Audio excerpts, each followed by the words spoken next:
तू कुठे जाणार आहेस का? दुसरी येणार आहे? बदल. खाली सुद्धा बऱ्यापैकी जागा आहे डब्बे वगैरे ठेवण्यासाठी. आणि नंतर वरती भरपूर असा पसारा बसलाय. इकडे एक छोटासा रॅक बसलाय. तर चला, नवीन घरामध्ये आजचा तिसरा चौथा दिवस आहे आमचा. म्हणजे आठवडा होत आलाय.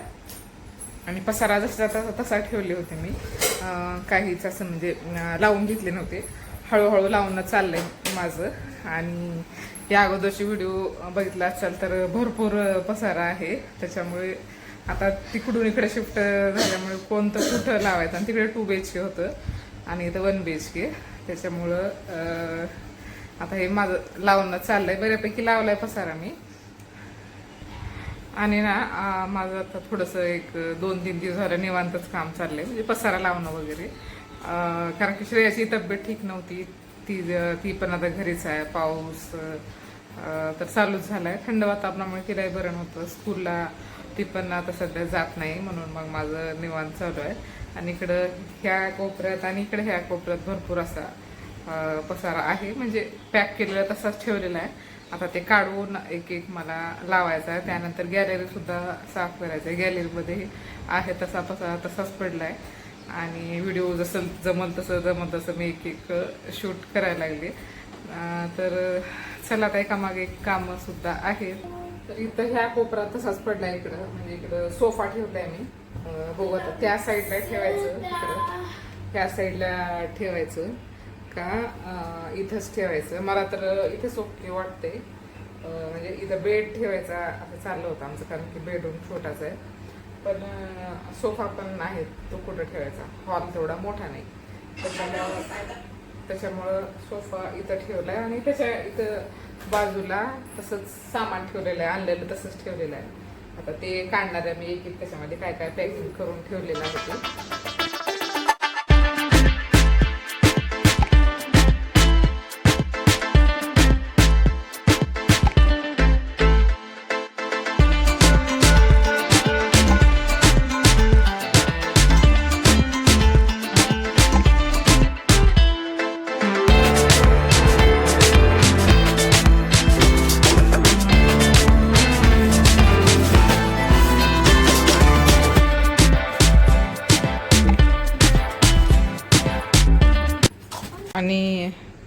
आणि हे ना आम्ही हैदराबादला होतो. म्हणजे कंपनी थ्रू हैदराबादला, म्हणजे कंपनी चेंज केली होती यांनी. हैदराबादला 2-2.5 वर्षासाठी होतो आम्ही. त्यावेळेस तिथून म्हणजे येते वेळी निघते वेळी त्यांना हे ग्रीटिंग भेटलं होतं. नंतर वॉच भेटली होती. असं म्हणजे अजून काहीतरी असं गिफ्ट, बरंचसं गिफ्ट भेटलं होतं त्यांना. तर हे तिथलं ग्रीटिंग आहे.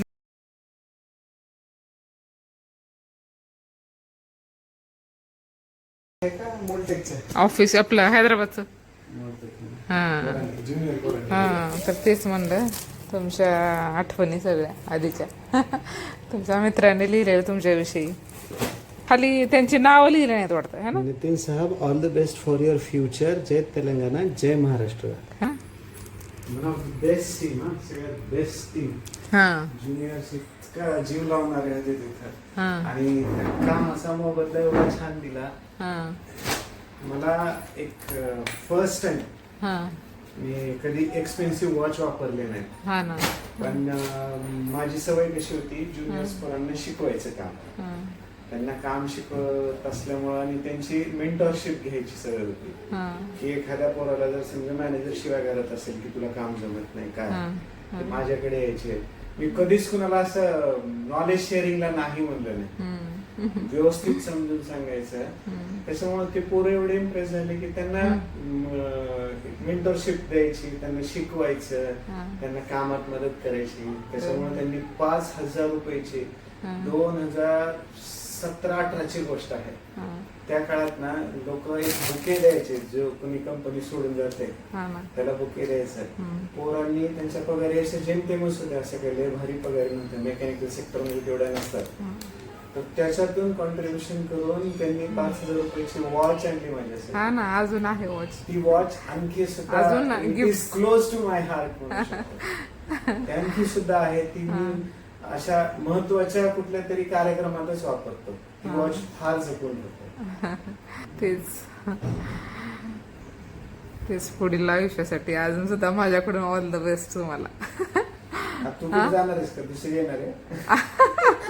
बदली कामगार मिळणार आहे का? कसं का असतं असं जाते वेळेसच म्हणावं असं काय राहते का? ऑल द बेस्ट कशासाठी? अलविदा म्हणजे मी ते म्हणलं नाही, पुढील आयुष्यासाठी हे म्हणते. पुढील आयुष्य कोणासोबत? तुझ्यासोबतच आहे ना. मग आपल्या दोघांनाही हार्दिक शुभेच्छा. असं हा ना, असं म्हण की सगळ्या पेलायची ताकद मिळू दे आपल्या दोघांनाही. दुःख पेलायची ताकद मिळू दे, सुखात जमिनीवर राहावं ह्याची ताकद मिळू दे. आजकाल लोक जास्त सुखात असले की हवेत उडतायत. की भविष्याची चिंता नाहीये की 5-6 वर्षानंतर माझे काय हाल होतील, नाहीये चिंता. आज माझ्याकडे पैसा आहे, मी लय भारी आहे, सगळं क्षणभंगूर आहे. आज तुमच्याकडे आहे, उद्याची गॅरंटी नाही. सध्याचं आर्टिफिशियल इंटेलिजन्सचं जग आहे. माणसाने सगळ्यांसोबत व्यवस्थित राहावं, सगळ्यांसोबत. बेस्ट ज्ञान दर्शन झालं का? अच्छा एवढं बस, उद्याच्याला ठेवा आता. हॉलमधला आवरल्याच्या नंतर मी आले किचनमध्ये तसाच पडलाय पसारा. म्हणजे एवढ्या छोट्या मोठ्या वस्तू आहेत की कोणतं कुठं ठेवायचं, आणि ते डब्बे काढल्याच्या नंतर सगळं मिक्स झालेलं होतं सामान. येते वेळी त्यांनी, म्हणजे आता जेंट्स लोकांचं तसंच असतंय, बायका आपण कोणतं कुठं ठेवायचं, किंवा शिफ्ट झाल्याच्या नंतर तिथं आपल्याला पटकन सापडावं असं सगळं जिकडे तिकडे लावून आपण ठेवतो. पण त्यांचं तसं नसतंय. त्या आल्यावर तेच आता याच बारीक सारीक वस्तू आपल्याला ऐन वेळेवर सापडत नाहीत, आणि मग त्यावेळेला गोंधळ उडतो. त्याच्यामुळे मी आता हे सगळे एक एक डब्बे काढून बघते की कोणतं कशात ठेवायचं, किंवा काय मिक्स झालंय. सगळं साबण, पुन्हा हँडवॉश, हे ते सगळ्या वस्तू एकत्रच म्हणजे पोत्यात भरून आणलेल्या होत्या तिकडून. आणि आता तेच माझं चाललंय किचनमध्ये आवरून घेणं. आणि या छोट्या छोट्या गोष्टी सुद्धा कधी उपयोगी पडतात, आणि मग त्यावेळेला खूप धावपळ उडते. तर आता तेच चाललंय माझं. भांडे वगैरे सगळे लावून घेतले मी. आता वरचंच हे बारीक सारीक राहिले. आणि थोड्या वेळाच्या नंतर मग भूक लागली. नंतर भाऊ पण आला, आम्ही सगळे बसून जेवण केलो. जेवल्याच्या नंतर थोडा आळस आला. मग बऱ्याच वेळानंतर मी व्हिडिओ घेते, कारण की भाऊ आल्यानंतर जेवण वगैरे झाले. खाली पसारा मी तसाच काढून ठेवला, डबे अजून मला हे करून ठेवायचंय, सेट करून ठेवायचंय. आणि इकडं फ्रीज ठेवलाय, म्हणजे बरोबर ह्याच्या साईडला बसले. आणि मिक्सर सुद्धा इथं सेट करायचंय. खाली सुद्धा बऱ्यापैकी जागा आहे डबे वगैरे ठेवण्यासाठी. आणि नंतर वरती भरपूर असा पसारा बसलाय. इकडे एक छोटासा रॅक बसलाय. आणि बेसिन आल्यावर एवढं हे होतं, काय सांगू आता, भांडे पडले त्याच्यामध्ये. तर असं होतं बेसिन. अजून सुद्धा हेच आहे. तर अरे पडलं हळूहळू. तर असं आहे. तर तेच बेसिन आपण रोजच्या रोज भांडे घासल्यावर थोडंसं घासणे वगैरे फिरवलं तर लगेच स्वच्छ निघून जाते. आणि इथं मेन म्हणजे ना बोरवेलचं पाणी आहे, बोरचं पाणी आहे, त्याच्यामुळं सुद्धा ते तसं झालं असेल. पण किती झालं तर भांडे घासल्याच्या नंतर आपण थोडंसं त्याला वरचेवर घासत गेलो तर ते स्वच्छ राहते. तर ते आधी जे इथं राहायला होते त्यांनी बिलकुलच किचन ओटा स्वच्छ नव्हता आधी.